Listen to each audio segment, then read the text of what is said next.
Eh bien salut tout le monde, ici Ada, j'espère que vous allez bien. Aujourd'hui on se retrouve pour une nouvelle vidéo.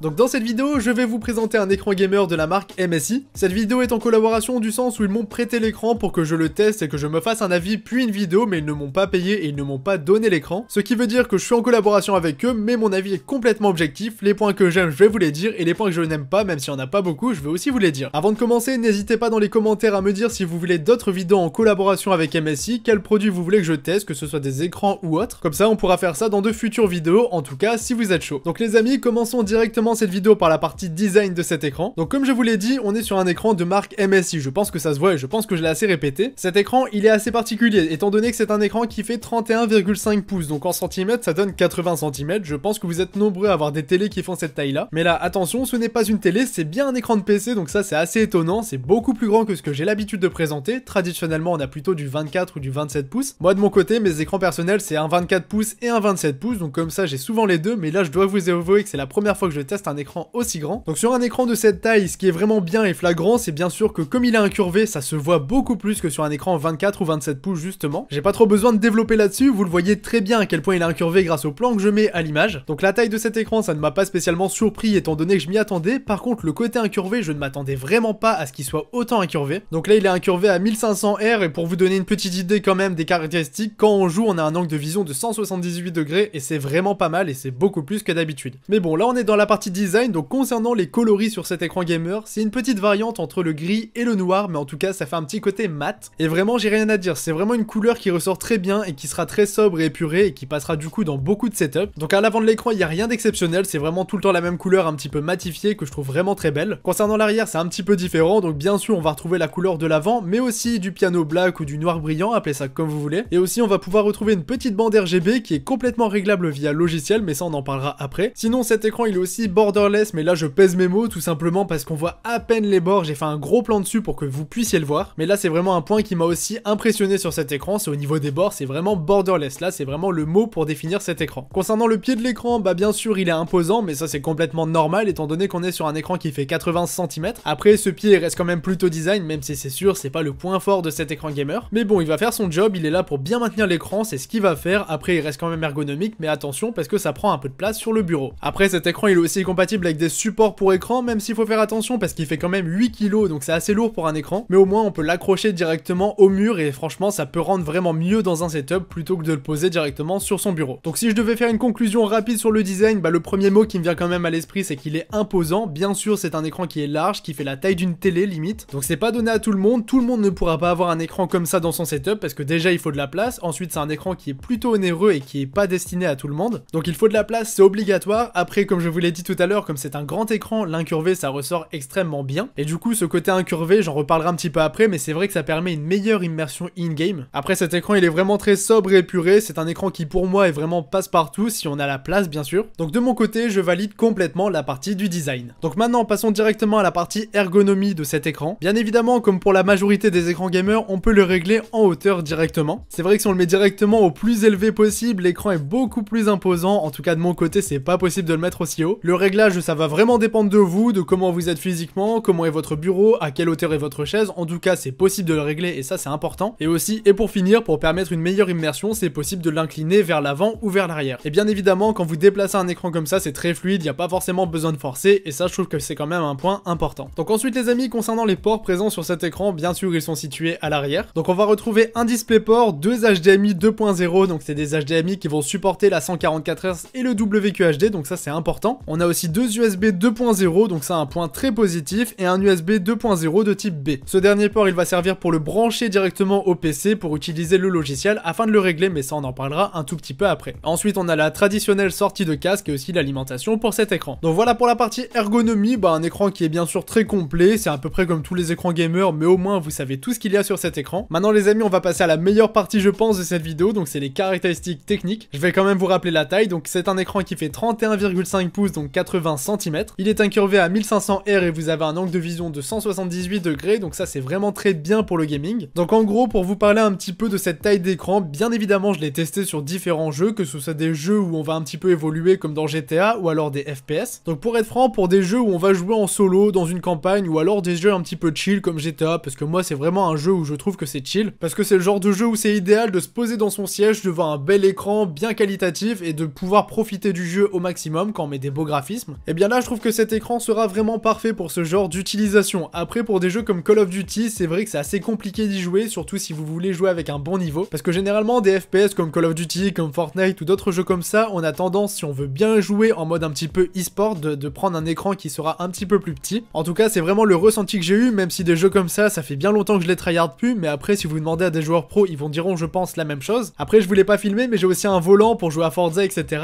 Et là dans ces cas là, sur un écran comme ça, franchement c'est le pied total. Donc vraiment je pense que cet écran n'est pas destiné à tout le monde par rapport au jeu. Si vous êtes plus du genre à vouloir jouer en mode e-sport, ça sera pas forcément fait pour vous, mais si vous voulez un grand et bel écran, celui-ci sera pourquoi pas idéal pour votre utilisation. Ensuite concernant la résolution de cet écran les amis, on est sur un écran 2560 x 1440, donc c'est un écran qui est WQHD, donc un écran 2K si vous préférez. Donc une qualité d'écran qui est vraiment magnifique, c'est très important d'avoir une belle qualité sur un écran de cette taille, parce que sinon ça va se voir si c'est du 1080p, là on est sur du 1440p, donc c'est vraiment au-dessus. Donc cet écran c'est très bien pour l'utilisation, pour regarder des films, pour chill sur Netflix, etc. Franchement la qualité de cet écran ça sera au top. Après bien évidemment pour le gaming, il faut un PC qui va suivre et qui permettra de tourner les jeux en 1440p. Après rien ne vous empêche de jouer à des jeux avec des graphismes un petit peu plus réduits. Concernant la fréquence de cet écran, donc bien sûr un point important, c'est un écran qui est 144 Hz, donc c'est important et c'est une bonne fréquence. C'est amplement suffisant pour un écran comme ça, parce que comme je vous l'ai dit, on n'est pas sur un écran compétitif, on n'est pas sur un écran e-sport, donc du coup le 144 Hz c'est complètement suffisant. Et puis même tourner les jeux à 144 FPS en WQHD, ça demande encore plus de ressources à un PC. Concernant le temps de réponse, on est sur du 1 ms, et ça c'est intéressant parce que généralement plus l'écran est grand, plus c'est dur d'avoir 1 ms au niveau du temps de réponse. Et en plus de ça, cet écran est équipé de l'AMD FreeSync, donc en gros cette technologie c'est présente dans beaucoup d'écrans, mais celui-ci l'intègre aussi, donc c'est intéressant. Ça va permettre en gros de synchroniser la fréquence de rafraîchissement de l'écran avec celle de la carte graphique directement, et en gros ça va vous permettre d'éviter tout ce qui est déchirure de l'écran, etc.